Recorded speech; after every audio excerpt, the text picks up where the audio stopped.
Bienvenue à tous. Fin mai 1940. Les plages de Dunkerque deviennent le théâtre d'un drame militaire sans précédent. Des centaines de milliers de soldats alliés, encerclés par une armée allemande apparemment invincible, se retrouvent acculés. Ce qui aurait pu être une défaite totale, marquant l'effondrement de la résistance contre le Troisième Reich, devient un événement historique inoubliable, l'opération Dynamo. Mais pourquoi les troupes alliées se sont-elles retrouvées piégées à Dunkerque? Comment un sauvetage aussi audacieux a-t-il été orchestré? Et surtout, quelles furent les conséquences de ce miracle stratégique sur la suite de la Seconde Guerre mondiale? Plongeons ensemble dans cet épisode extraordinaire. Pour comprendre l'opération Dynamo, il faut revenir à l'offensive allemande de mai 1940.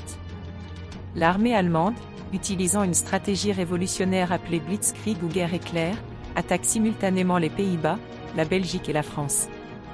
Les forces alliées, croyant que les Ardennes étaient impraticables pour les chars, concentrent leurs efforts pour contrer l'avancée allemande dans le nord.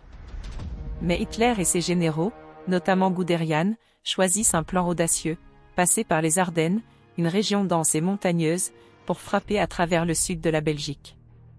Les divisions blindées allemandes, soutenues par la Luftwaffe, avancent à une vitesse stupéfiante. En à peine 10 jours, elles percent les lignes françaises et britanniques à Sedan, créant une immense brèche. Les troupes alliées sont rapidement encerclées dans une poche près de Dunkerque, incapables de se replier ou de recevoir des renforts. À ce stade, la situation semble désespérée, les Alliés risquent de perdre près de 400 000 soldats, un coup fatal pour l'effort de guerre britannique et français.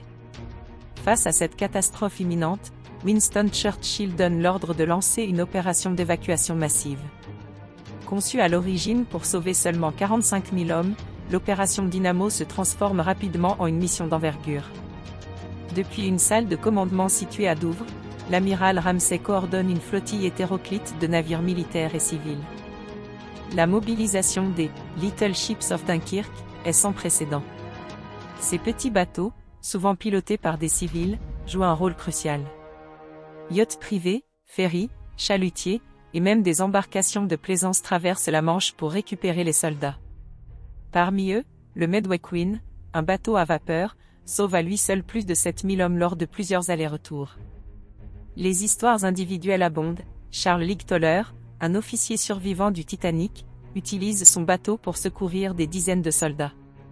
Certains pilotes de bateaux bravent des tirs nourris pour récupérer des hommes en détresse. Des conditions chaotiques et héroïques. Pendant 9 jours, les plages de Dunkerque deviennent un champ de bataille aérien et maritime.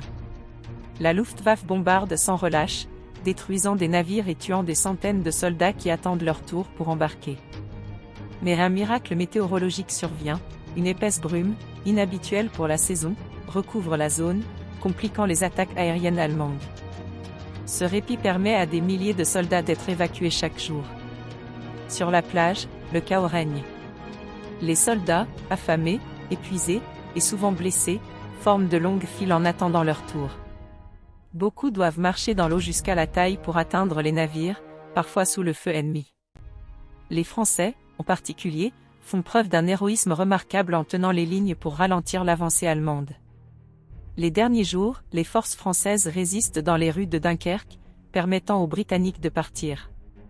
Entre le 27 mai et le 4 juin 1940, l'opération Dynamo parvient à sauver plus de 330 000 soldats, bien au-delà des espérances initiales.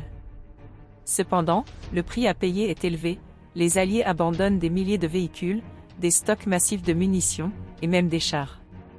Environ 68 000 soldats britanniques et français perdent la vie ou sont faits prisonniers.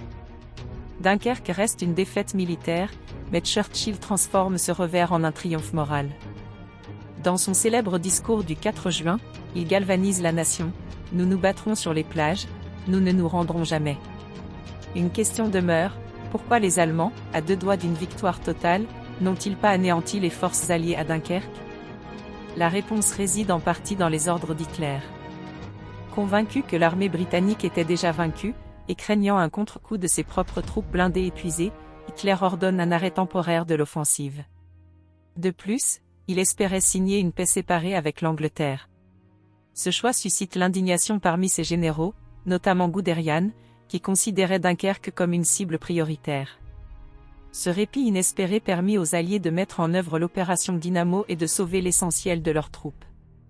L'évacuation de Dunkerque a des répercussions immenses sur la guerre.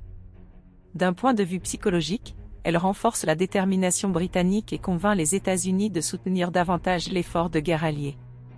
Les soldats évacués, bien que traumatisés, deviennent le noyau des forces qui reviendront sur le continent en 1944 lors du débarquement de Normandie.